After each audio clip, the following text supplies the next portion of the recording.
Hey y'all. Hey, what's up y'all? Your girl G here.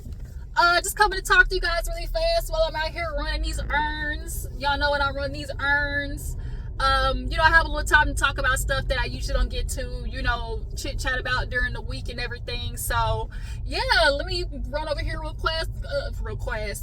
fast for this breakfast time in. Let me go get me a little quick biscuit or something. But yeah, you guys, I wanted to come in and talk about a couple of things. At first, I'm not even gonna lie, I didn't know if I wanted to come and talk about this first topic, which is Monique, y'all. Monique, what are y'all's opinions on Monique in general, everything that's played out? I already discussed like the main situation of Monique when she first came out, her, Shannon Sharp, all that hoopla on my live, so y'all go check out my most recent live. But of course, when it rains it pours. Monique, I guess she summoned her son, conjured up her son, in the words of Nicki Minaj, conjured up, a situation with her son, and it's getting real Iyanla messy boots, like real Iyanla messy boots, because we are starting to see that there might be some characteristics within Monique that puts everyone around her in the mood of you are unwilling to acknowledge, although you may be a victim in a situation. And I don't even want to say, I use the word victim, loosely, but to me, it just kind of seems like Monique always is the one done wrong. And even like I said, she might be, a person in this situation in which was victimized, i.e. like the whole Tyler Perry Oprah thing, for instance. Hold on, y'all, while I order this. Let me go ahead and order this, y'all. Hold on just a quick second.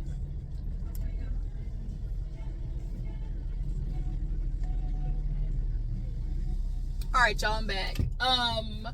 So yeah, with Monique in the situation with her son, I've noticed, because I think Monique feels like, because she has been wronged in her life, when you are in a state of being a victim of things of your life, very much be it they all may be valid. Sometimes, depending on the person you are, sometimes those things that you may be wronged in, like in a childhood or just growing up, for instance, and we do know some of the things that happened to her in her childhood. I'm sure there's more to the story, or just more things that, Monique has, in her background. But sometimes people can use that as it almost like alters their mindset into feeling like every single situation in life they are the victim. And bitch, I know you saw me going. That was my turn. Sorry, y'all. That just really pissed me off. Like, ooh. Sorry, y'all. The way he just slid in there.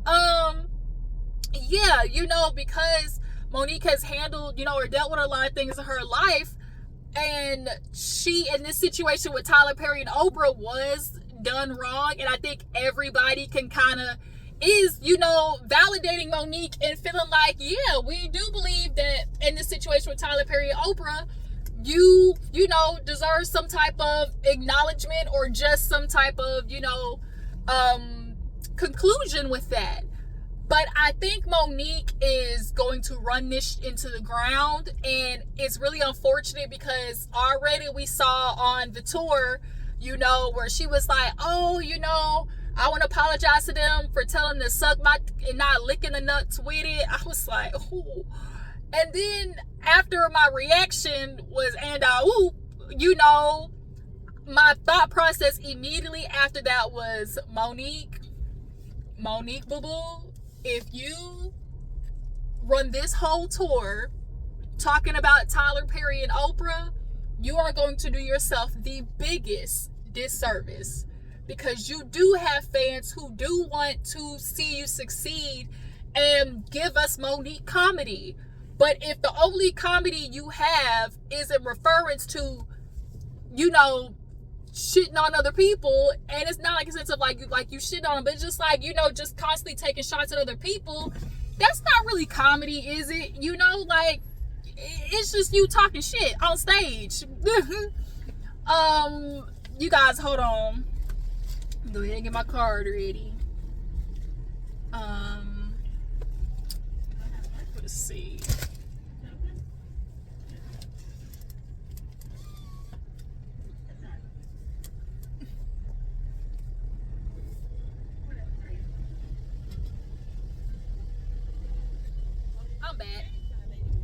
I'm back. Had to take a quick little breakfast break. What were you talking about? Monique, y'all. So yes, I was just discussing how it seems that I think Monique has managed to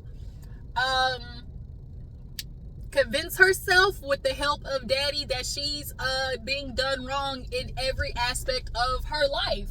And she's being done wrong because she is the, you know, the fat black woman. You know, that's what her kind of like selling point is of why, you know, her life has turned out the way it has, or how she's been handled in situations.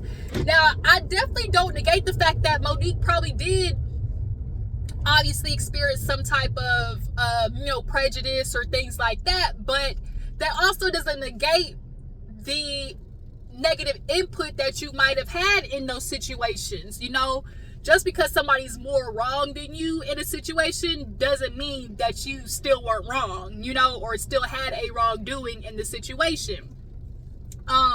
So I just am concerned and worried that because Monique has garnered so much, you know, support after this Oprah Tyler Perry situation, that she's gonna run that into the ground. She's gonna run that into the ground on this tour. And I'm telling you, Auntie, listen up. Come to the front, Monique. Don't do it. I'm telling you, get it all out in these first few, you know, areas or whatever stops y'all got on this tour. But after that, cut it. All right, this is way too high. You need to cut it. Okay, you need to cut it, because not only just because of that, but like this situation with your son. There are still people who support you, but they are now looking at you with a good eye. Y'all know how I like to say, your good eye. And, you know, people's, you know, opinions are starting to change of you, Monique. And because you're in this tide right now, manage to keep the, you know, the run going before the tide turns is all I'm trying to say. Because I definitely believe what Shalon, you know, said about Monique, because when Monique, before I even knew about this son, all right, let me speed up, let me get through. Come on, car.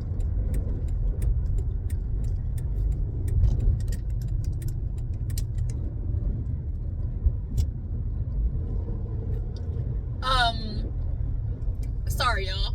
So yeah, I think, you know, I didn't even know about this son. So like the fact that he came out and cleared both him, Monique and Sidney, I think it definitely, the tides are going to start turning on you, Monique, and you definitely need to change the narrative because it's one thing we learn about, one day they love you, the next thing they hate you, okay?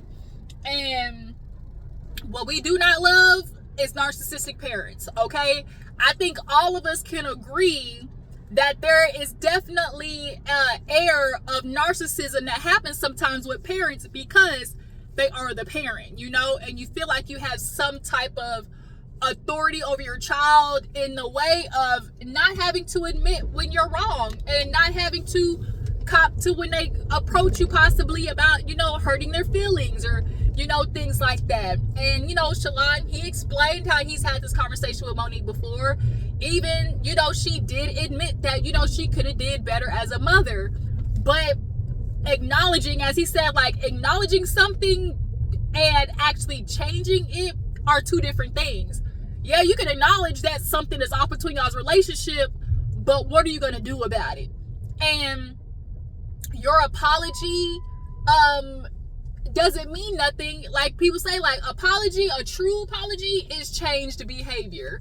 And I think that Monique doesn't have the capacity to change her behavior because she got daddy on her side telling her that she ain't never wrong.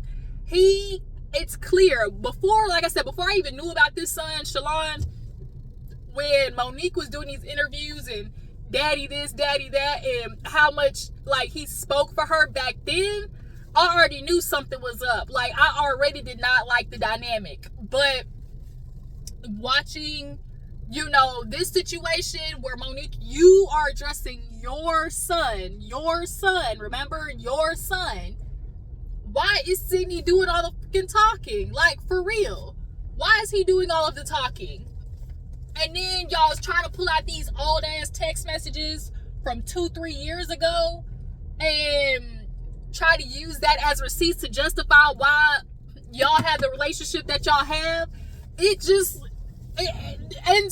Shalon was right. Like, y'all didn't even address anything he said in his original video. Y'all quite literally just brought up other stuff, started a whole nother conversation instead of addressing what Shalon said. You know, it can be very, you know, triggering, you know, as we all watch how sometimes parents can ignore truly the pain, or they feel like the pain can be rectified, as, you know, Shalon said, with money. If you're a parent with money, you know, they try to rectify and do better by, or try to make it less painful for the child because, you know, I'm affording you this lifestyle, I'm giving you money, you know, I am offering you the world. And that's why a lot of these celebrity kids be up in the head, because it's like, yeah, we got this lifestyle, but at the end of the day, no matter what, children are always going to want mom and dad's time, mom and dad's affection, mom and dad's quality emotional, you know, attachment. And that's not clearly what's happening here. Monique's emotional attachment is only available in the capacity in which it goes to daddy. And that's really sad because, you know, he could clearly see that, you know, unless she, you know, she talks to him and runs back to daddy, and of course he, you know, it goes through his brain and he siphons it out, you know, how he feel like it should go. And then Monique regurgitates that. And it's really sad because it's like, why is daddy the only source of, you know, source of sense for you? It just seems like Monique doesn't have her own mind. And Monique seeing that really gives me the ick, because now you become a part of that group of bitches that I can't stand, that place men above y'all's kids. It literally makes my stomach hurt when I watch women place men above their kids. And there's definitely levels to this, okay? There's definitely levels to it. But the capacity in which you know that your child's being wronged, either by you or by the that you with, you know, you should be in a relationship with somebody who wants you to garner a better relationship with, you know, your child. Like, and Sidney is not that. Shalon explained how, you know, he was confused because it's like, I got my mama calling this man daddy, I got my brothers calling this man daddy, and here I am talking about Uncle Sidney. And I called it in my live, y'all can go back and watch. I was like, I don't think he was like, he probably was gonna say like Pops or use some other type of nickname that would be, you know, synonymous with a father figure. You know, you can do that. Yes, you have a dad, but that doesn't negate you still being a stepdad. Okay, you are the stepdad. So I think Sidney definitely was looking for a reason to not have any type of connection with Shalon, because Monique doesn't have the connection with Shalon. And so why would he extend any type of, you know, anything to him if Monique can't do it? And so that's where it's like there's things where I just look at women like Monique where it's just like, how are you not disgusted with yourself? Now, it's not to say that Shalon ain't never did no wrong, because I'm sure that in situations he's probably maybe retreated or, you know, only entertained them for the sake of, you know, getting, you know, money, which, you know, to him, I'm sure it's like almost like a way of probably punishing Monique, where it's like, I'm gonna run your pockets for all it's worth because, you know, you've done me wrong. So yeah, I'm gonna take all this money. Then not to mention he explained that $45,000 story about how she forgot. How the hell you forget that you got money for your child? It's at $45,000 at that, you know? And so it's just kind of really disheartening. Like it did trigger the internet in a way where a lot of kids were just like having parents like this, especially in that baby boomer era, where it's just like simply expressing how you are hurt comes off as disrespect. And that can't be always how it is. We're looking for some type of emotional growth from you parents, and that requires a level of humility. As like he said, you got no humility, because it's always a thing of like, I'm up here, and so the minute I admit that I'm wrong, then that means, you know, they have some type of power over me or something. And it's like, no, that's not it. I really see the tides turning for Monique. I really do. I really feel like this tour is actually going to do her damage than it is good. And then she's going to find something else to be upset about, and something else in which she was wronged. And see, that is the gimme gotcha with these niggas like Sidney. That's usually a part of like those mental and emotional cabusive, you know, relationships. Y'all know what I'm trying to say. There's always that air of, it's me and you against the world, you know, ain't nobody gonna have your back like I do. You know, that we all know isolation is a huge part of it, and where it's like it's just us. Like, even that includes your friends and family. And you have been isolated from your son, and clearly isolated in a way in which Sidney is your go-to for everything. He's your manager. You call him daddy because he raised you. Like, do you not hear yourself? And like the capacity in which this man has so much mental control the way he does over Monique is scary, because that means he's able to always put it in a way of where to Monique in any situation, you know, he can look for a way that she was done wrong and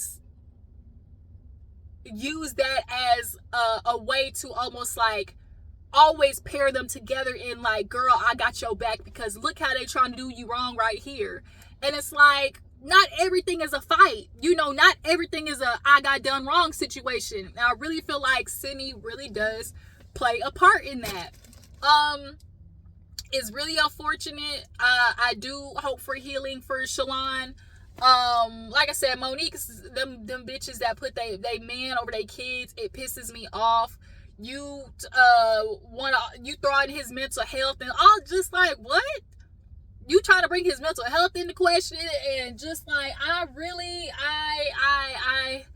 I am disappointed. And you know, Monique, if you had the opportunity to fix it with your son and which you apologized, like, us as kids were looking for the change. You can't sit there and say, I'm sorry, baby, my sweet baby, and then you go right to doing the same shit. Like, no, sweet baby. And Monique, you think because you talk in a passive voice and, you know, my lovelies and my sweet babies, you know, this is how they're doing us, you know, black man, black woman, you know, she has put herself in the typical cliche place. And not to say that there are moments in her life where they're justified, but bitch, that don't mean every moment in your life is attributed to your trials and tribulations. I.e., not in every situation are you going to be dealt with as the ugly, you know, fat black girl. No, you're just being dealt with as a woman who ain't got no sense, or a woman who is talking at the side of her neck, or a woman who is not comprehending, you know, what needs to be done. Like, it ain't got nothing to do with your look and who you are and what you represent. And I think that's maybe where Monique is getting, Confucius. But y'all drop down in the comments, y'all. What do you think about Monique and Shalon and, that relationship and her and Daddy?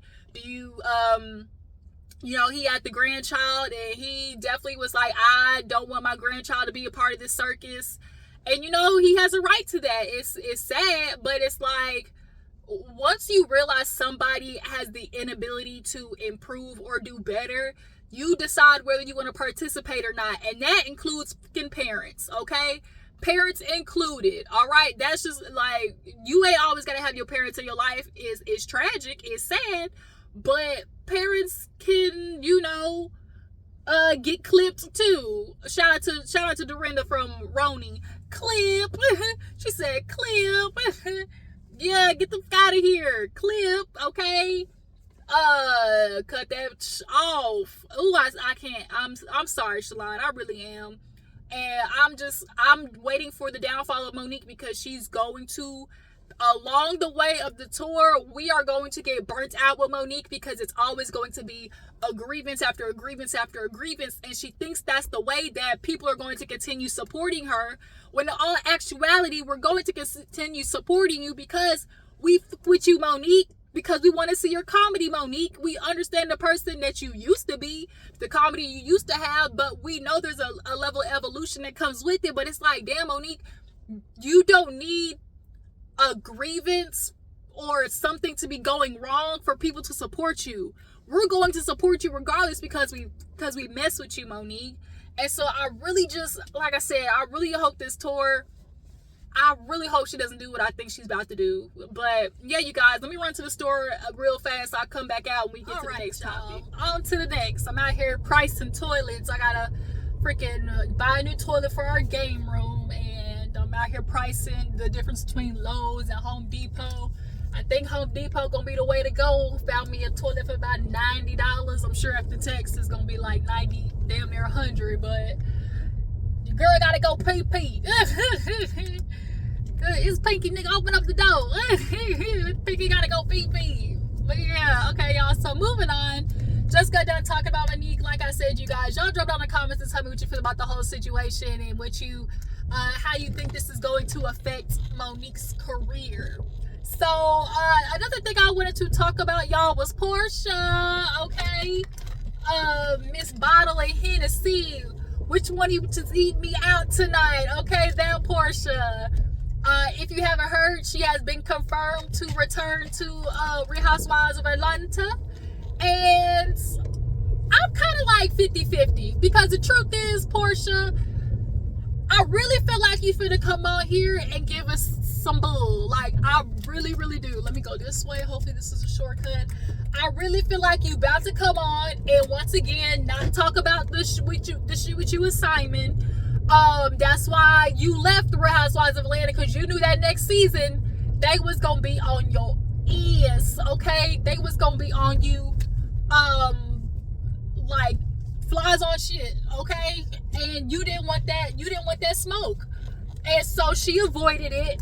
But then went to her own show so she could control the narrative, because that's what it was. You went and did your own show because you wanted to make sure you controlled the narrative. But then it ended up backfiring because the people started looking at you for who you really were, Porsha. And you kind of got, not everybody's perfect, but your character flaws is in a way in which, obviously we know your character is flawed because you just stole a bitch husband, okay? You went in her house and walked out with you went in that woman's house and walked out with her man, literally. And you were supposed to be her friend. This is the irony of that, bitch. You my friend. I come in your house to enjoy enjoy your home and accoutrements that your rich ass husband. And Porsha pulled a sweet tea. She went in the house and was like, this nice, it'll do. Oh yeah, this will do. That's basically what Porsha gave. She walked in that house and saw what family house she was living. It was like, okay, this nice. Shout out to Sweet Tea. Definitely shout out to Sweet Tea for that. But yeah, her coming back to Real Housewives of Atlanta. We know Kenya's been confirmed to come back. I'm gonna need y'all to let go of two people, Phaedra and Nene. Nene ain't coming back, y'all, so let that go. And Phaedra, she needs to not come back to Real Housewives of Atlanta, because I mean, if you're gonna come back and actually talk about this that happened with you and Porsha, then cool. But I know Phaedra knows that she, you know, she pulled the wool over Bravo's eyes with Married to Medicine. You know, they definitely used her as the selling point, obviously, because it's like, oh, Phaedra Parks on Married to Medicine, knowing god dang well she got no medicine anywhere in her vicinity. But it just, you know, Phaedra went on there and did what she usually does. Nothing but facial expressions and, you know, little short one-liners. But long story short, did we learn anything new about Phaedra? Like, did we get any storyline about Phaedra? Hell no. Like, and that's clearly why they brought Apollo to the reunion. They brought Apollo to the reunion to basically, you had to push Phaedra out, you know, to say stuff. I'm really wondering what her face said when they dropped that Jack in the Box on her, because I know they didn't tell her. So yeah, you know, I think that if Porsha and Phaedra are actually gonna get into that Candy situation now that Candy's gone, then okay, do it. Bravo's probably gonna have to put it in their contract that at some point you just is gonna have to talk about it. Okay, you ain't finna play us again, Phaedra. You know, you ain't finna play us again, Phaedra. We gonna get something out of you, you know. And they might talk about it 1 or 2 episodes, or like, you know, maybe Kenya or something will confront them. But it's gotta happen, because that's the only, you know, like, true storyline of these girls. Because, you know, the viewers are asking for something a little more organic, you know. And we need something that's actually happening in, you know, in these women's lives. And that's really that is the true tea between them. You know, Phaedra ran when that shit happened. She ran so she could escape accountability, because remember, y'all, she only apologized to Porsha. So I'm wondering, you know, now that Porsha is back, like, is she will they talk? Will they discuss what happens? You know, it was a very pivotal moment of Housewives of Atlanta when we found out Phaedra was the one who basically put that shit in Porsha's mind. Now I'm sure it seems like they're gonna build maybe the cast around for Porsha. You know, her and maybe a couple more of her little hoe friends. I ain't mean it like that, but you know what I'm trying to say. Like, you know what the fuck I'm trying to say. That you know, she got clearly, with the way Porsha moved, she definitely is gonna have a couple of friends that's gonna move the way she move.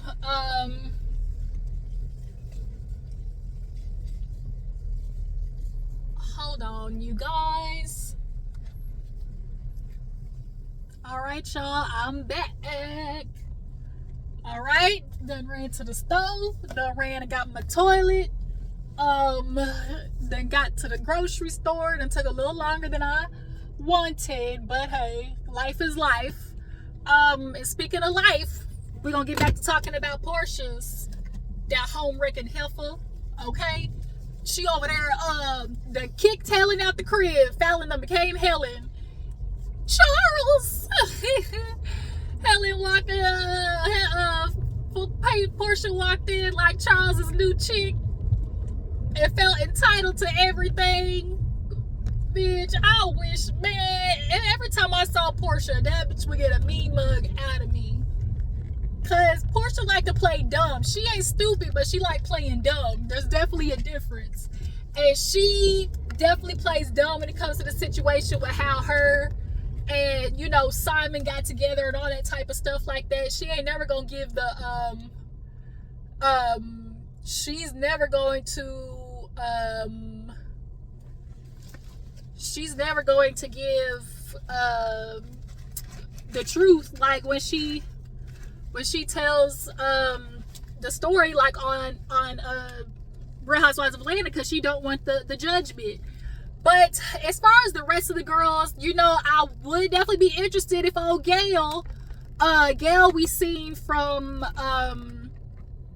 the internet when her husband was out there at the airport, like what's that big old bald-headed motherfucker on Married to Medicine, what's his name, Curtis.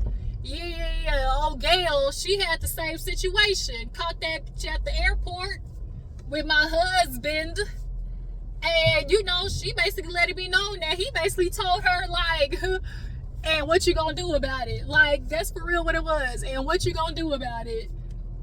Oh, I hate coming out in this part right here. I so much do. Cause I'm going to have to turn this way. I so much do. I could, yeah, Gail definitely be entertaining. You know, we love a good story of how the woman realized that her husband ain't like the rest of them. Okay, he really basically told her, "You gonna have to suffer."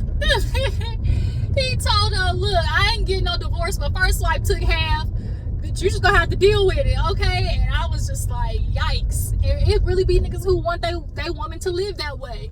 I got the money, you know, you got this lifestyle, to let me cheat in peace. And like, the thing is, if you ain't gonna leave, just that really is what it is. You just gonna have to duck your head in the sand. But if you a woman who got some type of, you know, gumption about herself, then you don't take shit like that, you know? Yeah, I don't know who else they could put on Real Housewives of Atlanta. Who y'all think would be good on Real Housewives of Atlanta? Of course, a lot of people is saying that, you know, if Mariah Hook don't go on Married to Medicine, she could be on Real Housewives of Atlanta. I feel like they should, if they want to do something with Phaedra, take Phaedra off of Married to Medicine and put her back on Real Housewives of Atlanta and bring back Mariah Hook, because we know Mariah Hook and Heavenly and all of them, just, that's organic, okay? And that's what we want around here. We don't want these fugazi storylines where y'all dragging shit out for 2, 3, 4 episodes, you know? Gotta keep the train moving.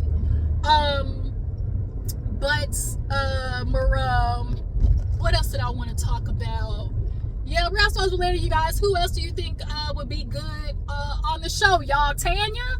I low-key, where Tanya at? That bitch don't went into witness protection ever since she snitched on herself when Porsha was getting her back blown out by that stripper Bolo with the big D, okay? She was in there getting that back broke, okay?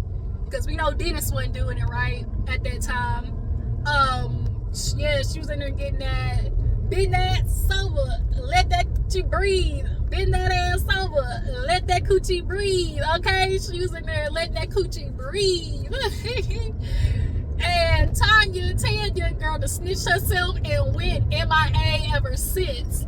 And I feel like Tanya, you know, just as much as housewives make a show, so do the friends. Like, picking good friends of a show can really, you know, make a difference.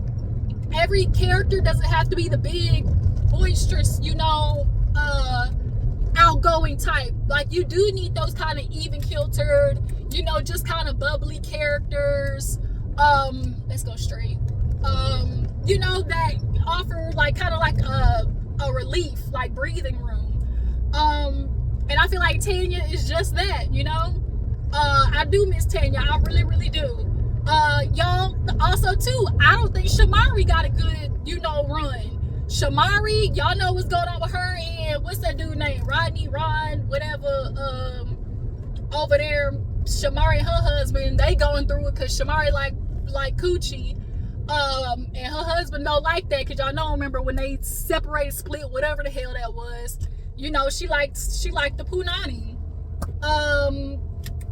And I don't think he ever got over that. And so the way that their you know, life is looking, I really feel like that would be an interesting story.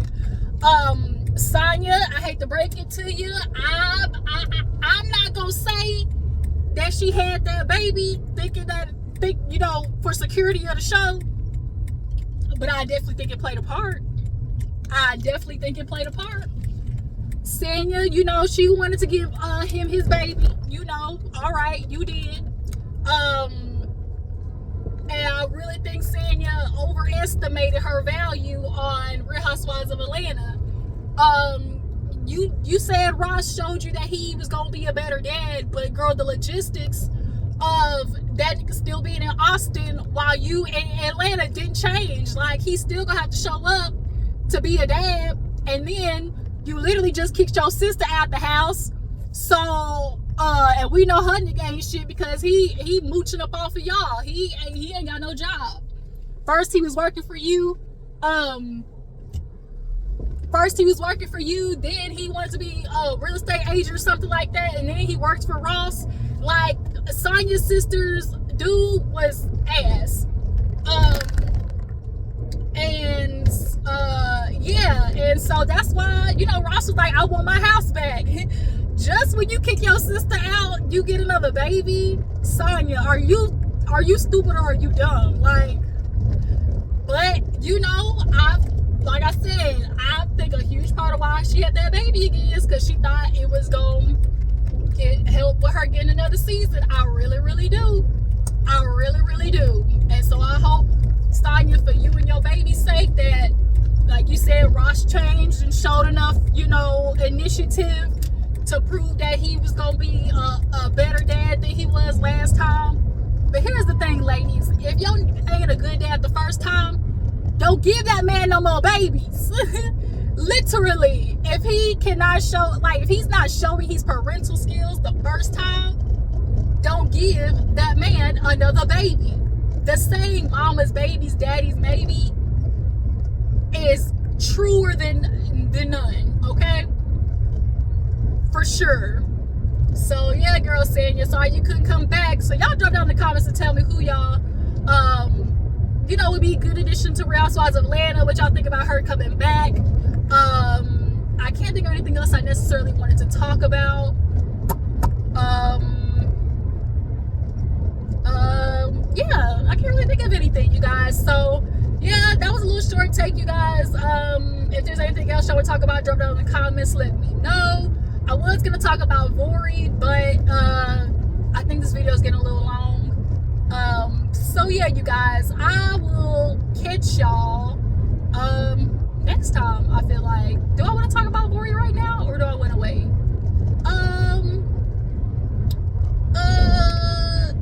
Yeah, we gonna wait to talk about Vori, y'all. All right, y'all. I'll see y'all hoes later. Deuces.